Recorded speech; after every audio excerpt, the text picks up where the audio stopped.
Welcome to career 360। आज की ये वीडियो वुडवर्ड के स्पीड कंट्रोलर के बारे में है, जो कि प्रोएक्ट के नाम से एक वुडवर्ड का स्पीड कंट्रोलर है। वैसे तो प्रोएक्ट में प्रोएक्ट 1, 2, 3 और 4 डिफरेंट मॉडल्स हैं डिफरेंट एप्लीकेशन के हिसाब से, लेकिन इस वीडियो में 1 और 2 के बारे में बात करूँगा। जो 3 और 4 है वो कम्पैक्ट गैस इंजन्स के लिए मोस्टली तौर पर यूज़ होता है। तो डीजल और गैस के लिए 1 और 2 भी इस्तेमाल होते हैं। मोस्टली गैस इंजन्स और डीजल इंजन के ऊपर ये वाले गवर्नर और या स्पीड कंट्रोलर कार्ड जो हैं ये इंस्टॉल्ड होते हैं for the purpose of speed control and fuel governing system वगैरह। तो ये कम्पैक्ट होता है बेसिकली।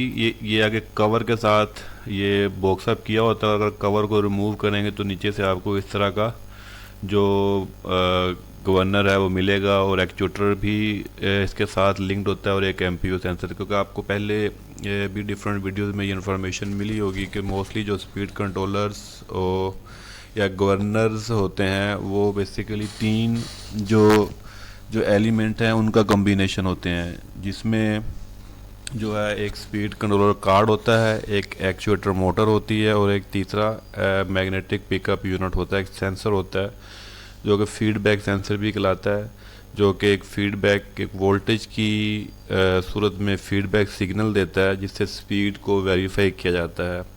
तो वो जो गवर्नर कार्ड होता है उसके अकॉर्डिंगली अपनी स्पीड को रेगुलेट करता है और उसको कंट्रोल कर रहा होता है। तो वुडवर्ड का जो प्रोएक्ट गवर्नर है ये आपकी स्पीड कंट्रोल पर्पज़ के लिए इस्तेमाल किया जाता है। तो इसमें अगर आपकी कॉन्फ़िगरेशन करनी हो, ट्रबल शूटिंग करनी हो या प्रॉब्लम आपको आती हो, तो उसके हवाले से आप इसके जो कुछ पैरामीटर्स हैं, कुछ कॉन्फ़िगरेशन टूल होता है जिससे आप इसकी कॉन्फ़िगरेशन को चेंज कर सकते हैं। इसका कोई स्पेसिफिक सॉफ्टवेयर नहीं है जो कि लैपटॉप या कंप्यूटर के साथ कनेक्ट होकर आप इसकी चेंजेस कर सकें। The product digital control system is an electrical powered governing system design to provide the precise electronic control and limiting the gas and diesel engines। तो डीजल और गैस दोनों के लिए इस्तेमाल किया जाता है। कुछ सेटिंग्स का फ़र्क होता है, कुछ गेन की सेटिंग्स का फ़र्क होता है कि जहाँ पर डीजल और गैस में जो इसका डिफरेंस आता है बेसिकली। क्योंकि गैस इंजन में आप उसकी जो बटरफ्लाई है उसको मॉनिटर कर रहे, उसको कंट्रोल कर रहे होते हो। यहाँ पर जो डीजल फ्यूल में आपका थोड़ा सा सिस्टम आपका चेंज हो जाता है। इसमें आपके इंजेक्टर्स वगैरह आ जाते हैं, इंजेक्टरों का कंट्रोलिंग आ जाती है, तो थोड़ा सा उसमें डिफरेंस होता है। उसकी जो सेटिंग्स हम करते हैं वो थोड़ी सी डिफरेंट सेटिंग्स होती हैं गैस और डीजल इंजन में। तो इसकी चेंजिंग, इसकी वायरिंग डायग्राम क्या होती है, इसकी क्या इनपुट और क्या आउटपुट होती है, उसके बारे में थोड़ा सा डिस्कस करते हैं। ये इसका एक्चुएटर मोटर है जो कि उसके लीवर को कंट्रोल कर रही होती है। ये एक फीडबैक सेंसर एक आउटपुट देती है, एक इनपुट मिलती है इसको। तो इसी तरह से यहाँ पर कुछ सिग्नल्स जो है वो एक ऐसा इस मोटर को सप्लाई मिलती है, और यही वापस इसको फीडबैक की सूरत में भी सप्लाई देती है। ये इसका टूल है जिसको इलेक्ट्रॉनिक हैंड टूल कहते हैं, जिसकी मदद से हम इसकी सेटिंग्स जो है वो चेंज करते हैं, इसके पैरामीटर्स को कॉन्फ़िगर कर सकते हैं, इसकी वैल्यूज़ को अप डाउन कर सकते हैं, चेंजेस कर सकते हैं। इसके लिए ये टूल इस्तेमाल होता है। और इसकी जो सेटिंग्स है वो किस तरीके से की जाती है वो मैं आपको आगे आपको बताता हूँ। जो इसकी वायरिंग डायग्राम की अगर बात करें तो ये आपको इस तरह की इसकी फ्रंट के ऊपर वायरिंग डायग्राम जो होती है वो मेंशन्ड होती है। इस कंट्रोलर्स के ऊपर ही आपको कम क्लियरली जो चीज़ें हैं वो आपको यहाँ से पता चल सकता है। जैसे एक्चुएटर की आउटपुट है जो यहाँ से पॉजिटिव नेगेटिव उस मोटर की आउटपुट जाएगी, यानी एक्चुएटर मोटर जब भी मैंने आपको दिखाई है उसको यहाँ से ये आउटपुट कमांड देगा, कितना ओपन कितना क्लोज करना है, यहाँ से वो उसको आउटपुट जाएगी। साथ उसके स्पीड स्विचेज है, ये ABC, ये फीडबैक है उस मोटर की पोजीशन का।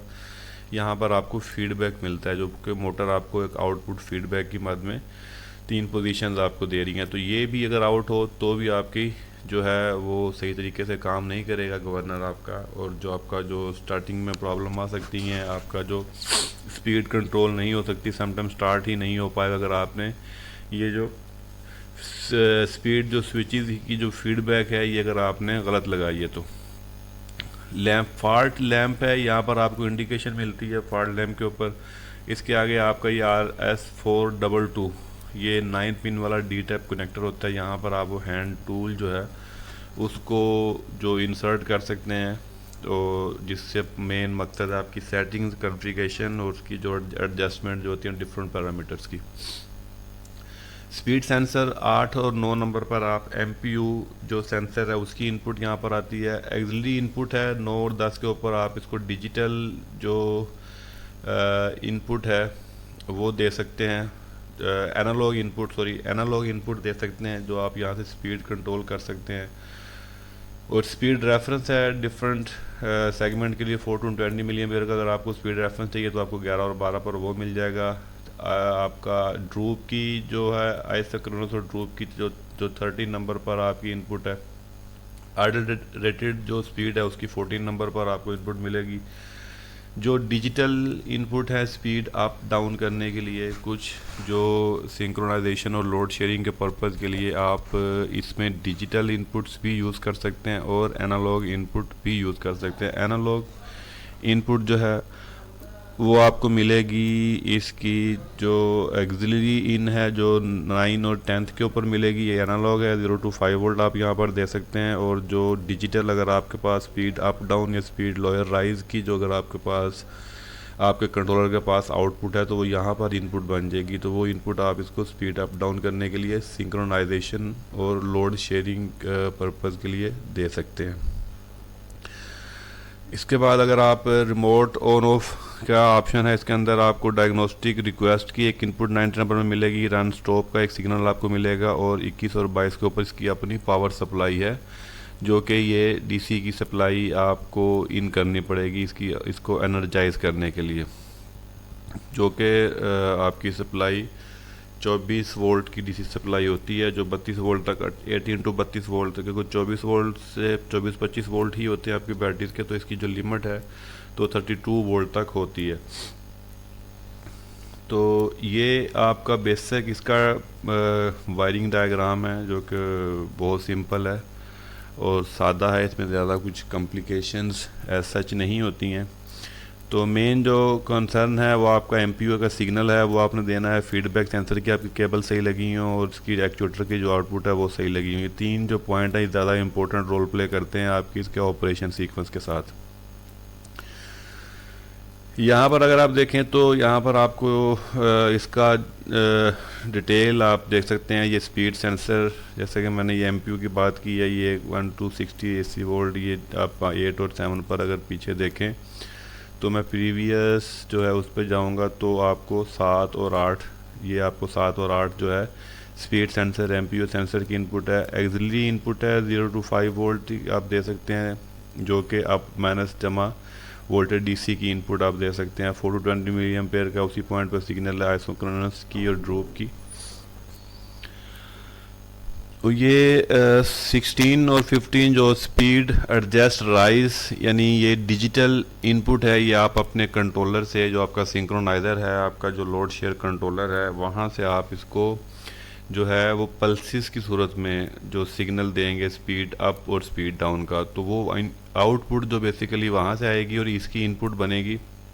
तो ये इनपुट है इसकी, और आपका जो कंट्रोलर होगा जिससे आप इसको स्पीड को कंट्रोल करना चाहते हैं, यानी मेन आपका जो पर्पस होगा सिंक्रोनाइजेशन या लोड शेयरिंग करनी, अगर आपने उस DG सेट की जिसके ऊपर ये इंस्टॉल्ड है या जिस गैस इंजन के ऊपर या जिस डीजल जनरेटर के ऊपर इंस्टॉल है, तो आप स्पीड अप डाउन करने के लिए अगर डिजिटल इनपुट देंगे तो वहाँ पर आप डिजिटल इनपुट कन्फिगर करेंगे, आउटपुट कन्फिगर करेंगे, वो आउटपुट इसकी इनपुट बनेगी। तो 1 इनपुट स्पीड अप की होगी, 1 स्पीड डाउन की होगी। तो अप वाली स्पीड आपकी राइज के ऊपर आप लगाएंगे और लोअर वाली स्पीड आपकी जो डाउन वाली जो आउटपुट है वो यहाँ लगाएंगे। तो ये ऑटोमेटिकली वो कंट्रोलर इसको एज वैन इज रिक्वायर्ड, अगर स्पीड अप करेगा तो अप वाली पल्सेस आएंगी, स्पीड डाउन करेगा तो डाउन वाली पल्सेस आएंगी। तो वो पल्सेस की सेटिंग जो है आप उस कंट्रोलर में कर सकते हैं उसके सॉफ्टवेयर में। तो ये सिंक्रोनाइजेशन और लोड शेयरिंग के लिए इसमें आपको डिजिटल एनालॉग दोनों जो है इनपुट्स मिलती हैं। तो आप अपनी कंट्रोलर की जो रिक्वायरमेंट के हिसाब से, या आप अपनी एप्लीकेशन के हिसाब से, या आप अपनी जो उसकी स्टेबिलिटी है या उसका कंट्रोल पर फंक्शनैलिटी के हिसाब से आप डिजिटल या एनालॉग कोई भी आप इसकी इनपुट इस्तेमाल कर सकते हैं सिंक्रोनाइजेशन और लोड शेयरिंग के हवाले से। TB1 जो है ये आपका एक्चुएटर की यहाँ पर सप्लाई है, फीडबैक सिग्नल है और आउटपुट है। और बाकी आपका ये जो आपका कम्युनिकेशन टूल है जिससे आप कम्युनिकेशन करते हैं, उसके सिग्नल है। ये आप 9 पिन वाला जो कनेक्टर है वो इस्तेमाल करेंगे। ये आपका 9 पिन वाला कनेक्टर है जो हैंड टूल है। इसके ऊपर डिफरेंट बटन्स हैं, पैरामीटर अप डाउन और इसके सेव करने के, सेटिंग करने के, एडिट करने के वो पैरामीटर से आप इसको चेंज कर सकते हैं। डिफरेंट पेजेस हैं इसके। इसका जो मैनुअल है वो आपको इजीली मिल जाएगा, उसके अंदर ये सारी डिटेल मेंशन्ड है कि आपके वो पैरामीटर्स कौन कौन से हैं। वहाँ से उसकी सेटिंग्स अपनी रिक्वायरमेंट के हिसाब से चेंज कर सकते हैं। सिंपल आपके पास ये टूल हो, आप इसको प्लग इन करेंगे। ये आपके पास इसके बटन है। ये आपका जो टॉगल है ये अपर लोअर डिस्प्ले के लिए, अप डाउन करने के लिए, उसकी लिस्ट को ये राइट लेफ्ट करने के लिए है। ये 1 2 3 4 5 बटन है। ये आपकी सेव करने का पैरामीटर है, फिर आपका इंटर करने का पैरामीटर है। इंटर से आप इसकी इंटर करेंगे, ये आपको सारी कीज़ मिलती हैं। वेरी सिंपल है, यूज़र फ्रेंडली है, इसमें बहुत ज़्यादा कोई इशू वाली बात नहीं है। ईज़िली आप इसको एक दफ़ा रिव्यू करके, इसको स्टडी करके तो आप इसकी सेटिंग्स कर सकते हैं। तो जब आप इसको कनेक्ट करेंगे तो आपके पास 6 पेजेस आते हैं, डिफरेंट पैरामीटर के पेजेस हैं। उनमें आपने क्या क्या सेटिंग करनी है, कौन कौन सी सेटिंग्स मोस्टली आउट होती हैं, इसकी हंटिंग का प्रॉब्लम है या इसके दूसरे कोई इशूज़ हैं, तो आप उसके गेन वगैरह को एडजस्टमेंट करके इसकी सेटिंग वगैरह आप कर सकते हैं।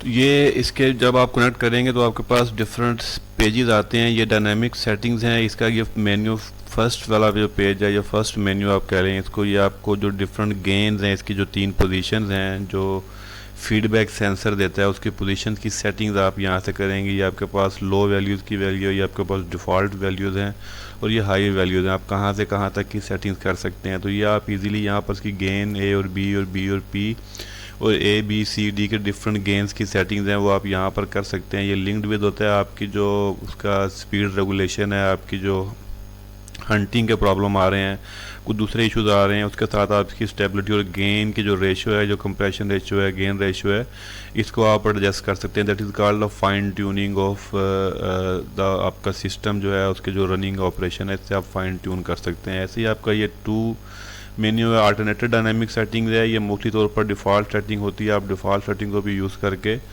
इसको टेस्ट कर सकते हैं। इसके अंदर अगर आप थोड़ी बहुत ये वैल्यूज़ गेन की पोजीशन को अप डाउन करके आप इसकी हंटिंग वगैरह को रिकवर कर सकते हैं। तो ये स्टेबिलिटी और गेन के जो पैरामीटर हैं ये डायरेक्टली लिंक्ड होते हैं आपकी जनरेटर की जो स्पीड रेगुलेशन के साथ, उसकी हंटिंग वाले इश्यूज़ के साथ। तो आप यहाँ से फाइन ट्यूनिंग इसकी कर सकते हैं। इसके अलावा आपका मेन्यू 3 है, इसमें स्पीड रेफरेंस सेटिंग्स आती हैं। इस पर आप रेटेड स्पीड मेंशन करते हैं। 1500 आरपीएम है या 1800 आरपीएम है, वट एवर योर स्पीड, तो वो आप speed according to your requirement आप यहाँ पर मेंशन करते हैं। आइडियल स्पीड की लिमिट है वो आप मेंशन कर सकते हैं। राइज लिमिट और लोअर लिमिट की स्पीड अगर आपने सिंक्रोनाइज़ करना है तो कितनी स्पीड ऊपर, कितनी स्पीड आप नीचे रखना चाहते हैं, तो उसके अकॉर्डिंगली आप यहाँ पर इसकी सेटिंग्स कर सकते हैं। जो ब्रैकेट, जो विंडो आप उसको सेट करेंगे, उसी विंडो के तहत ये स्पीड अप डाउन होगी उसी इनपुट्स के अकॉर्डिंगली। फॉर एग्जांपल आप इसकी अपर लिमिट रखते हैं 1560 यानी 1560 और इसकी लोअर लिमिट रखते हैं 1440, तो आपके पास 2 हर्ट्स अप डाउन की जो लिमिट है वो सेट करेंगे तो वो वाली ब्रैकेट आपके पास यहाँ से आप सेट कर सकते हैं। तो ये अप डाउन जो है वो 52 और 48 तक रहेगा। तो इसके हिसाब से आप अपनी मर्ज़ी से इसकी अपर लोअर लिमिट जो विंडो है वो आप सेट कर सकते हैं।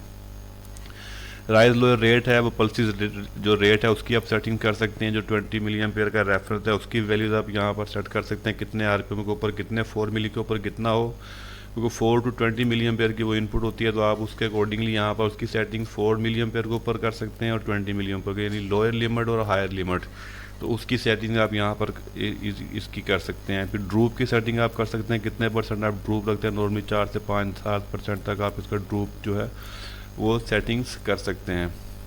स्पीड स्विचेस की सेटिंग रेफरेंस है वो आप एडजस्ट कर सकते हैं। इसके अलावा मेन्यू 4 है, यहाँ पर मैक्सिमम फ्यूल लिमिट है, जो ये इंपॉर्टेंट वैल्यू है। आप यहाँ पर कितनी फ्यूल लिमिट 100% तक आप रखते हैं। डिफ़ॉल्ट वैल्यू और हाईएस्ट भी 100 ही होती है, तो हम मैक्सिमम फ्यूल लिमिट 100 ही रखी जाती है। अगर ये कम होगी तो आपका लोड में मसला आ सकता है, आपका लोड नहीं जनरेटर उठाएगा अगर आपकी वैल्यू ये कम है या रीसेट हो गई है। तो इस वैल्यू को फोकस किया जाता है। फिर ट्रांजिट ओवर फ्यूल लिमिट है, फिर आपका स्टार्ट फ्यूल लिमिट है, इसको आप बढ़ा सकते हैं। अगर आपकी स्टार्टिंग में मसला आ रहा है, आपका लॉन्ग सेल्फ जा रहा है, तो आप इसकी स्टार्ट फ्यूल लिमिट जो है उसको बढ़ा सकते हैं 40 से 60, 60 से 70, 80 भी आप इसको कर सकते हैं, ताकि ये वो लिमिट होती है जो स्टार्टिंग के वक्त फ्यूल खोलेगा एक्चुएटर आपका। तो इसको आप एडजस्ट कर सकते हैं अकॉर्डिंगली।